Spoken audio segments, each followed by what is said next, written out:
실제로 안구 건조증 자체가 시력의 질도 저하를 시켜요. 인공눈물만 넣으면 되는 거 아니야? 절대 좋아지지 않습니다.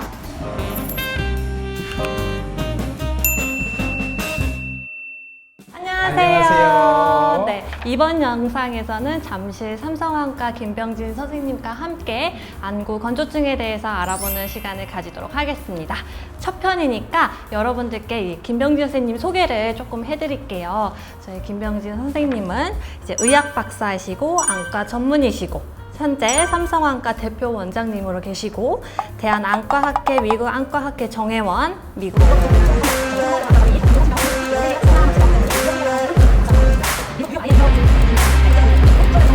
그리고 현재는 한림대학교와 성균관대학교 의과대학 외래 교수로 계십니다.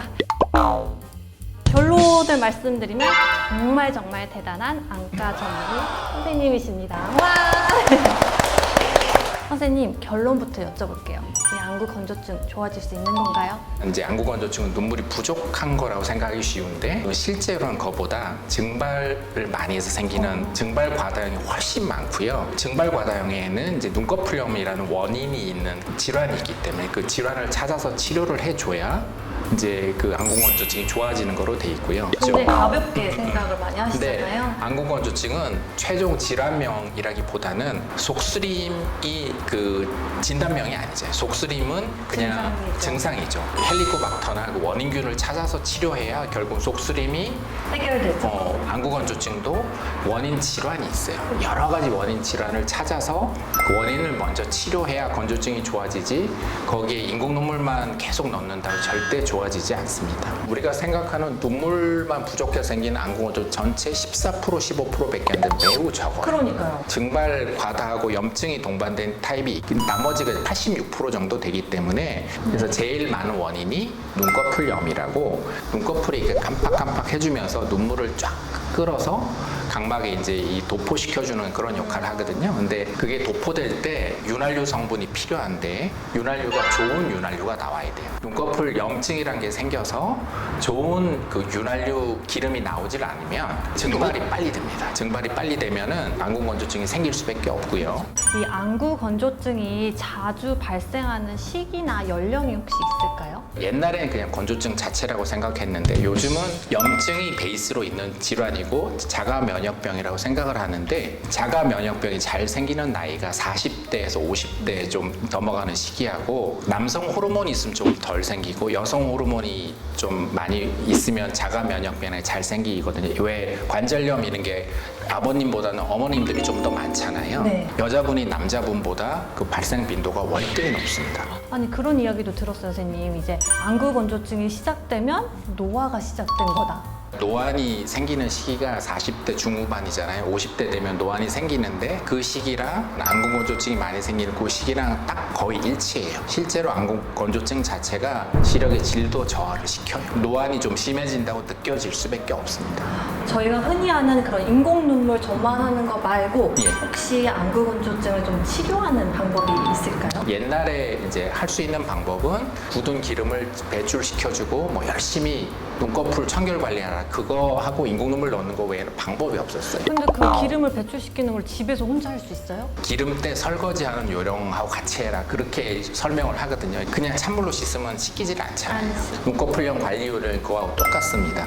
전자레인지 이제 20초 정도 물소원을 데펴서 이제 5분 정도 온찜질하면 굳은 기름이 녹거든요. 체온에 36.5도에 잘 배출이 되는데 눈꺼풀염이 생기면은 40도 이상 온도가 올려야 녹기 때문에 생각보다 그 녹여서 청결 관리하는 데 쉽지 않아요. 그래서 조금 더 편리하게 하고 효과적으로 하려고 요즘에는 그 IPL이라고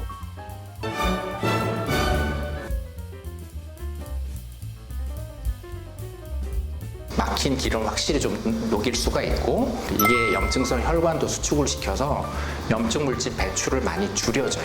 약물로 치료하는 거랑 이 IPL로 치료하는 거랑 효과가 어떻게 차이가 나는지도 좀 궁금해요. 눈꺼풀염이 중등도 이상 심해지면은 일반적인 우리가 온찜질하고 약물 치료로 반응을 안 해요. 치약 오래 쓰면 내용물이 있어도 입구가 막히면 짜도 안 잘 안 나오잖아요. 나오잖아요. 이 IPL은 중등도 이상 심한 눈꺼풀염도 확실히 더 좋게 해주는 것 같더라고요. 2주나 3주 간격으로 4번 정도 하는 거를 기본 프로토콜로 하고 있고, 빨리 효과를 보는 사람들은 벌써 2주 정도 뒤부터 눈이 굉장히 편해졌다고 느끼고요. 이게 원래는 피부 레이저로 이제 개발되었잖아요. 그러면은 같이 받으면 혹시 피부도 많이 좋아지나요? 눈 주위에 피부 주름도 좋아지고 피부 톤도 좋아지는 부수적인 효과도 있어요. 선생님 여기만 좋아지는 거 아니에요? 그렇게 효과가 좋다면 굉장히 비쌀 것 같은데 어때요, 선생님? 한 번 받는데 비용이 한 10만 원에서 15만 원 정도인데 아직까지는 의료보험에는 안 들어왔고 앞으로 이제 시간이 지나면 들어올 예정입니다. 인정 비급여라고 해서 치료 코드도 다 나와 있기 때문에 실손해서 이게 비용을 받으시는 건 크게 문제는 없을 거로 생각됩니다. 그건 좋은 정보네요, 선생님. 그렇다면 선생님 이번에는 일상생활 속에서 양구건조증을 예방할 수 있는 그 꿀팁을 좀 공유해 주시면 좋을 것 같아요. 실내 이제 습도를 충분히 유지해주고 겨울이나 혹은 이제 에어컨 틀 때 너무 눈 쪽에 직접 이제 바람을 오지 않게 한다든지 하루에 2리터 이상 수분 공급을 충분히 해주고 물이 있어야 이것도 눈물도 생성이 되는 거니까 오메가3가 눈꺼풀염을 동반한 안구건조 잘 듣습니다. 뭐 인공 눈물만 사서 너무 좋아지겠지 그런 식으로 생각을 하는데 안구건조증은 원인이 있는 염증을 동반한 질환이기 때문에 반드시 안과에 방문하셔서 안구건조증을 치료하시면 좋을 것 같습니다. 눈꺼풀염 관리율은 그거하고 똑같습니다. 전자레인지 20초 정도 물소원을 데펴서 이제 5분 정도 온찜질하면 굳은 기름이 녹거든요. 그래서 조금 더 편리하게 하고 효과적으로 하려고 요즘에는 그 IPL이라고